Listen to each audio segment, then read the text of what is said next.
안녕하세요. 트렌드 분석가 김용석입니다. 지금 전 세계는 신냉전 시대에 들어와 있죠. 전쟁이 계속 나고 있고 새로운 전쟁이 또 날 수도 있고, 이런 상황 속에서 2023년 전 세계는 역대 최대 국방비를 씁니다. 영국의 국제문제전략연구소 IISS가 매년 2월마다 발표하는 게 전 세계 국가들의 이 군사력, 국방비에 대해서 발표하는 보고서가 있는데요. 이 내용에 따르면 2023년에 전 세계가 무려 2조 2천억 달러, 우리 돈으로 거의 3천조를 썼다는 거예요. 국방비에다가. 엄청 썼죠. 지금 전쟁이 두 군데서 벌어지고 있는 상황이고 계속 위기 상황이 고조되니까 이만큼 쓴 거 이해는 됩니다. 전 세계 국방비 작년에 썼던 것 중에서 40.5%가 미국이 썼고요. 17.3%가 미국을 제외한 나머지 나토 국가. 어찌 보면 지금 전 세계 국방비의 거의 57.9%, 거의 60% 가까이를 나토에서 썼거든요. 북대서양 조약기구에 가입된 나라들이죠. 이 중에서 미국이 가장 많이 썼다는 거고요. 그리고 중국이 10%, 그러니까 중국도 한 300조 썼다는 얘기입니다.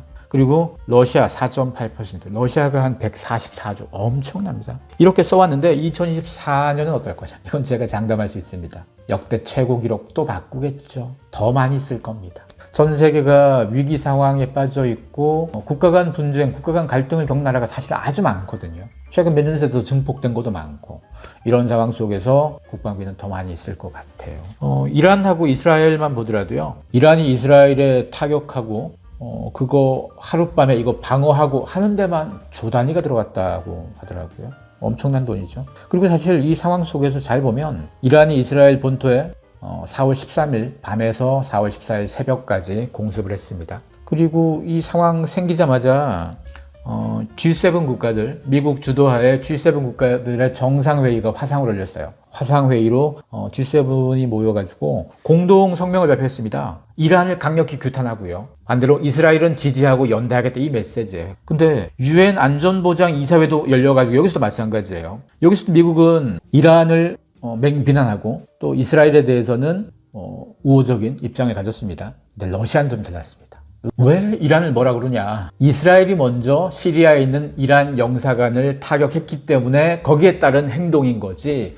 그럼 왜 국제법 얘기할 거면 이스라엘이 이란의 영사관, 시리아 영사관을 공격한 거에 대해서는 왜 우리가 비난하지 않았냐? 그래서 결국은 미국, 영국, 프랑스, 이 나라들이 왜 이 문제는 이스라엘에게만 유리하게 하고 이란 쪽에서는 동등하게 대해주지 않느냐라고 하면서 그들을 사실은 좀 문제 삼았어요. 그래서 이란이 이스라엘을 공격한 건 이스라엘이 먼저 이란 영사관을 공격했던 거에 대해서 제대로 대응을 안 했기 때문에 국제사회가 이런 일이 생겼고, 이건 미국이나 서방 책임, G7 책임이라 이 얘기입니다. 엄밀히 따지면 미국, 영국, 프랑스, 이 서방에 있는 상임이사국들이죠. 안전보장이사회. 왜 이들이 국제법상의 외교 공간을 불가침 원칙이죠. 외교 공간 자체가 그 나라의 영토니까 외교 공간을 공격하는 거는 그 나라 영토를 공격하는 것과 똑같습니다. 왜 이 상황에 대해서는 미국이나 영국이나 프랑스나 너네가 왜 가만히 있었냐? 너네가 이 문제 삼지 않고 가만히 있다 보니까 이번에 이런 사태가 났다. 결국은 이 책임은 이란이 아니고 미국, 영국, 프랑스 너네 책임이다. 이렇게 얘기한 거예요. 러시아는.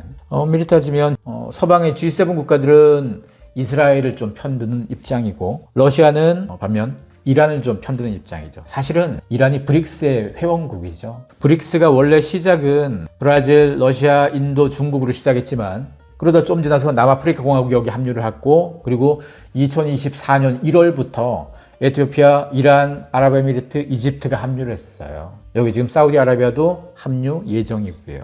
이런 상황이다 보니까 러시아 입장에선 이란은 이제 좀 연결된 나라가 되는 건 거죠. 사실 브릭스가 지금 브릭스 회원국들보다 이제 올 10월이 되면 브릭스의 정상회의가 또 열리게 되는데, 올 10월 정상회의 때 아마 신규 가입이 훨씬 더 많이 이루어져서 아마 올 가을에 한 20개 정도가 새롭게 추가될 수도 있다. 사실 여기에 가입을 희망하는 국가 상당수가 중동도 그렇고 아프리카도 많이 있습니다. G7과는 또 다른 입장을 가진 나라들이 많죠. 그리고 이런 국가들이 가입을 더 많이 할수록 사실은 G7의 위상은 좀 떨어지고 브릭스의 위상은 더 올라가겠죠. 이미 브릭스에 있는 5나라만 해도요, 브라질, 러시아, 인도, 중국, 남아프리카 요 5개 나라가 서방 선진국 G7보다 GDP가 더 많아요. 벌써 새롭게 합류한 국가 합치면 훨씬 더 많겠죠. 거기다가 브릭스에 있는 국가들은 자원이 많은 국가예요. 석유, 천연가스, 구리, 원자재가 많습니다.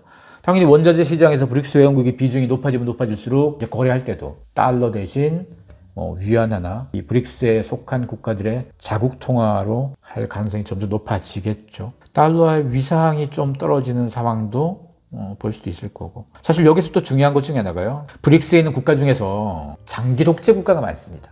브릭스의 대표 국가 러시아가 지금 푸틴 대통령이 이번에 5번째 대통령이잖아요. 대통령을 5선 하는 거예요. 5선. 그리고 중국 시진핑 국가주석도 지금 3선 하고 있잖아요. 시진핑 국가주석이 2028년까지의 임기가, 물론 또 앞으로 더 할 것 같고, 푸틴 같은 경우는 2030년까지인데 아마 더 할 것 같고, 그리고 인도의 나렌드라 모디 총리도 지금 3연임제죠. 올해 총선에서 이기면 2029년까지 가는 거예요. 그리고 브라질의 지금 룰라 대통령이 또 3선 대통령입니다. 처음에 2번 하고 잠깐 쉬었다가 지금 또 이번에 또 된 거예요. 그러니까 2023년에 됐으니까 2027년까지예요. 그리고 남아공은 대통령을 계속 바꿔도 이게 내각제인 나라인데 아프리카 민족회의라는 당이, 이 집권당이 30년간 계속 독재 계속 하고 있어요. 그래서 앞으로 대통령이 누가 되든 계속 이 당에서 나올 것 같고. 그리고 이란은 이슬람 공화국이죠. 세이드 알리 호세이니 하메네이 최고 지도자죠. 1989년부터 지금까지 종신입니다. 여기 종신이고, 사우디아라비아, 브릭스에 가입 예정인 사우디아라비아 같은 경우도 왕조 국가잖아요. 여기. 그래서 지금 살만 빈 압둘라 알 사우드 국왕이 지금 2015년부터 계속 종신을 하고 있고, 또 이 사람의 아들이 무함마드 빈 살만 알 사우드 왕세자, 이분이 2015년부터 계속 왕세자하고 2022년부터 총리하고 있으니까 지금 여기에 언급한 브릭스에 속한 국가들 중에서 7개가 놀랍게도 장기 독재 국가예요. 브릭스 회원국 중에 대다수가 장기 독재 국가가 많습니다. 그리고 앞으로 가입이 예상되는 국가들도 마찬가지 장기 독재 국가가 많고, 또 이런 국가들이 인접 국가들이랑 지정학적 갈등도 많습니다. 그리고 지금 전 세계에서 핵무기를 자체적으로 보유한 나라가 9개예요. 그러니까 공식적 핵 보유국은 미국, 러시아, 영국, 프랑스, 중국, 이게 공식이고, 비공식적으로 갖고 있는 데가 이스라엘, 인도, 파키스탄, 북한, 이 4개예요. 엄밀히 따지면 G7은 3개죠. 미국, 영국, 프랑스가 핵무기 갖고 있고, 브릭스도 3개예요. 러시아, 중국, 인도가 갖고 있어요. 근데 여기에서 이스라엘은 G7, 엄밀히 따지면 친미죠. 그리고 파키스탄, 북한, 이거는 친중, 친러, 브릭스 쪽에 가깝죠. 이를 감안하면 핵무기 가진 나라가 G7 4개, 브릭스 5개, 이 구도예요. 그리고 핵탄두 개수로 따져보자면 브릭스가 좀 많습니다. 더. 지금 전 세계로 봐도 지금 지정학적 위기가 계속 가속화되면서 국방비 지출이 계속 커져갈 텐데요. 지금 나토 회원국이 작년 기준으로 봤을 때 GDP 대비 2% 이상 국방비를 지출했는데 이제 4%까지 올려야 된다. 4%면 냉전 시대의 수준입니다. 이런 얘기도 계속 나오고 있고, 지금 전 세계가 계속 갈등 상황들이 증폭이 되고 전쟁 상황 어떻게도 될지도 모르죠. 그런 상황에서 국방비는 계속 늘어나고, 이것 때문에 군수산업으로서는 호재가 되겠지만, 좋겠지만 그들 말고 굉장히 많은 영역에서 사실은 불안감도 커지고 비즈니스에 타격들 많이 생기겠죠. 이런 전쟁들이 생기면 원자재부터 공급망 문제부터 사실 인플레이션도 가속화될 거고, 사실 이거는 그런 걸 다 떠나서 인도적인 차원으로 봤을 때도 전쟁이 사실 나면 안 되는 건 거죠. 하지만 지금 상황은 굉장히 위험한 상황이고, 이 위험한 상황에서 결국은 믿을 거는 이 상황을 잘 해결해 나가고 대비해 나가는 거 아니겠습니까? 대응해 나가고.